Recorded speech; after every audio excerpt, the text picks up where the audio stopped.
Good morning YouTube. Aujourd'hui, on se trouve pour la critique de Cloverfield, un film réalisé par Matt Reeves, réalisateur de La planète des singes. Je l'affronte pas à La planète des singes, Suprématie. Du coup, bah voilà, en fait, j'ai précisé Matt Reeves parce que c'est un réalisateur que moi je connaissais vraiment pas. Mais Cloverfield, pour découvrir un réalisateur comme ça, je trouve qu'il fait quand même des films vraiment pas mal. Donc, l'histoire de Cloverfield, c'est pour fêter le départ d'un ami. Oh, pardon. Un groupe de personnes organise une fête.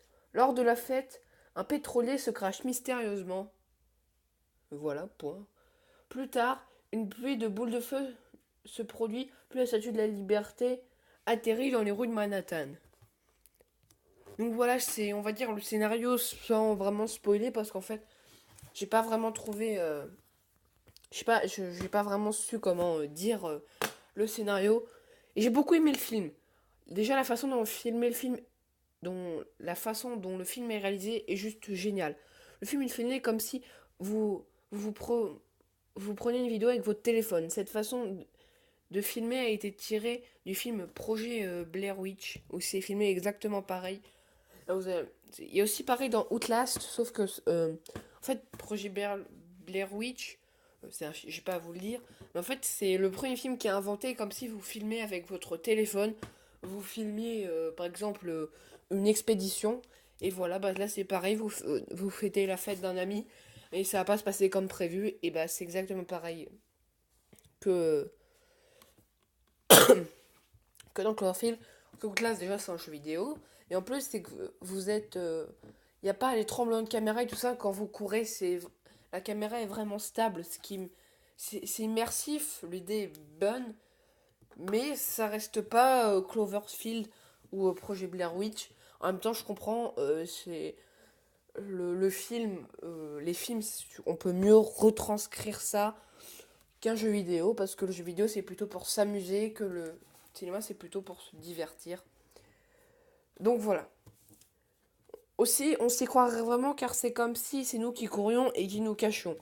Bah, comme j'ai dit, c'est grâce à la caméra, le film est super immersif grâce à comment il est filmé. Certes, plusieurs scènes sont incompréhensibles puisqu'on voit que les pieds du personnage, mais ça renforce la peur des personnages. C'est-à-dire que je pense que vous m'avez compris, mais je vais quand même le dire.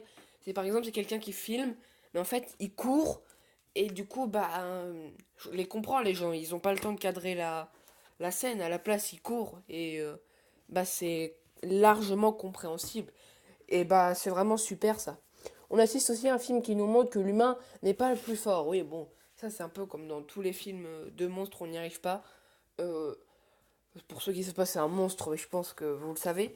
Euh, c'est un film qui nous montre bah, que en fait on n'est pas les meilleurs parce que même les militaires, il y a des tanks, des avions avec des grosses bombes, ils rasent Manhattan et le monstre il est encore debout. Donc ça montre que c'est pas parce qu'on a des armes nucléaires bah, qu'on peut tout simplement bah, être les plus forts. Hein. Du coup voilà. Le film est grandiose car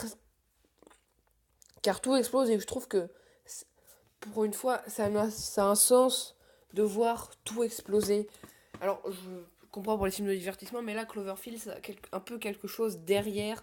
C'est une histoire, ça a des personnages. Bon, je vais dire que c'est pareil pour Transformers et Bad Boy ou des choses comme ça. Mais je trouve que là, ça rend beaucoup mieux sur. Non seulement que c'est filmé, en même temps qu'on voit le monstre qui apparaît, et tout ça. Et du coup, voilà. On n'a pas besoin de s'intéresser aux personnages car on réfléchit et on regarde comment ils vont s'en sortir. Ça, c'est quelque chose, c'est que on s'intéresse aux personnages, on s'intéresse beaucoup plus à comment ils vont essayer de s'en. On fait pas attention aux personnages, on regarde surtout comment ils vont se débrouiller pour survivre. Et bah, moi, voilà, même si je trouvais que les personnages étaient bien, je me suis pas vraiment intéressé à eux, j'étais surtout concentré à ce qu'ils faisaient. Et du coup, voilà, pour moi, Cloverfield, c'est un très bon film de destruction qui change un peu des films catastrophes ou des films où c'est la fin du monde. Parce que là, c'est pas vraiment la fin du monde. C'est pour ça que je mettrai la note de 4,2. Bref, j'espère que cette critique sur Cloverfield vous aura plu. Dédicace à Enzo et à Camille. Comme ça, voilà, c'est fait. Et puis, bah, je vous dis à la prochaine pour la première vidéo gaming, hein, celle que vous attendez tous. Et du coup, voilà, donc, salut.